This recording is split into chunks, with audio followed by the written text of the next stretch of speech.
14 Oktober 1999, Habibie melangkah memasuki ruangan sidang istimewa MPR RI. Teriakan cemoohan bergema di sepanjang langkahnya menuju podium. Tak berhenti sampai di situ, pidato pertanggungjawabannya pun dihiasi celetukan-celetukan dan teriakan yang jauh dari kata sopan, baik dari anggota MPR maupun fraksi balkon yang berisi aktivis dan tokoh-tokoh pergerakan.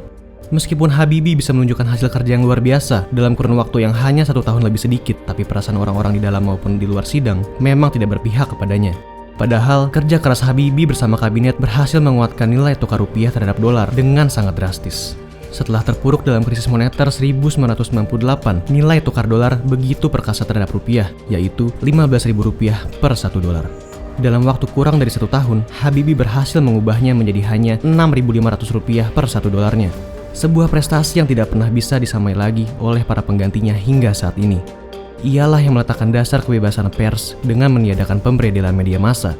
Dia pula yang membebaskan seluruh tahanan politik di masa Orde Baru, seperti Budiman Sujatmiko dan Sanana Gusmao. Betapapun Habibie berusaha sekuat tenaga memaparkan fakta-fakta, termasuk penyelenggaraan pemilu yang demokratis untuk pertama kalinya sejak tahun 1955, laporan pertanggungjawabannya tetap ditolak.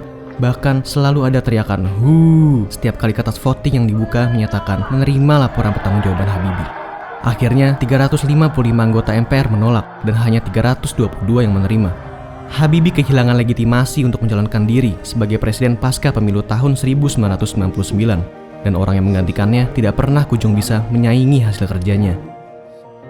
Kita memang sangat terikat dengan perasaan, soal suka dan tidak suka, soal prasangka buruk tanpa pernah mau secara objektif menilai hasil kerja seseorang. Apalagi terhadap Habibie, selain dicap sebagai pewaris Orde Baru, Habibie ini juga seorang teknokrat tulen. 100% waktunya dihabiskan untuk bekerja, sehingga tidak punya kesempatan untuk pencitraan atau membina komunikasi politik agar populer.